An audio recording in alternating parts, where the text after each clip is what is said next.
Мэдрэлийн тогтолцоо энэ самада гэдэг рэлд нэг юм байгалийн ритмийг дагах тоормцлох чадамж гэж нэг юм байгаа. Одоо энэ хорвоо дээр амьдарч байгаа хүнээс бусад амьтад ургамал, улирал энэ цаг агаар тэгээ энэ бүх дэлхийн ертөнцийн бүх зүйлс байгалийн ритмийг хуулийг дагдаг. Хүн харин эго өөрийн тэр сонирхолтой өгдлөөсөө болоод хорвоогийн хуулийг харин зөрчих хандлагатай болдог. Тэгээд дуртай ажиллаа хийнэ гэдэг чинь мэдээж тэндээс ингээд хүсэл төрж ин, энерги төрж ин мөн үү? Тэр байна. Тэгээд тэр ямаа гүйцэлдүүллээ, унтах цагтаа өөртөө дохио өгөөд өөрийгөө зориудаар буулгаж унтуулдаг. Зориудаар буулгаж өөрийгөө амраадаг. За одоо маш хүнд trauma бүхий үйл явдал боллоо. Зориудаар өөртөө зогсолт хийгээд энэ энергийг суллаа шүү. Одоо 5 минутын 10 минутын завсарлага авъя. Хайртай хүмүүсээ нэг тэврээтгэе, дэмжлэг аваатгах жоохон амсгий гэдэг. Тэ? Магадгүй өмнө нь тэгэж ажиллаж байх үед би анзаарагддгүй байсан байж бол. Бид юу болж байгаа сонирмш.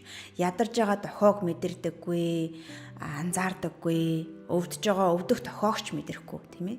Ихэнхдээ ийм хөдөлмөрч хүмүүс чинь бараг нэлээд өвдснийхаа дараа л мэддэг байгаа. Энэ чинь нөгөө бидний нийгмийн байгаа байдал, соёлын траума, нийгмийн хүлээлттэй их холбоотой. Ер нь л амралтгүй л бид нар ингээл зүтгэх ёстой. Зогсож болохгүй. Яагаад өдрийн цагаар ингээ унтаа залхуураад байгаа? Бие сонсоод бити маяглаадаа. Гэн багасаа бид нэг тиймэрхүүг сонсож өссөн мөн үү? Тэгэхээр бид нар чинь нөгөө бачир үеэсээ бид нар зогсолтгүй урагшлах хэрэгтэй юм байна. Боломж олдсон дээр буюу гоё ажил олдсон дээр бид нар ерөөсөө ингээд энийг боломжийг тултал нь ашиглах хэрэгтэй юм байна шүү гэдэг юм байна.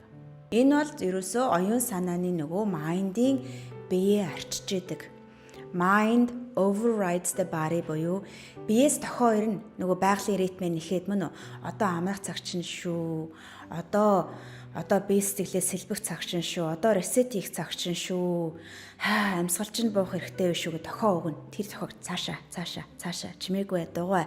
Ийм гоё юм болж ах чи юу яриад байгаа юм? Ийм боломжийг алдахгүй штэ гэж арчаад байгаа хэрэг. Самада гэдэг рэл болохоор тухайн мөчөд биеийнхаа сигналыг сонслоо, анзаарлаа, буулгалаа, хэрэгтэй юм өглөө, хэрэгцээг нь хангалаа.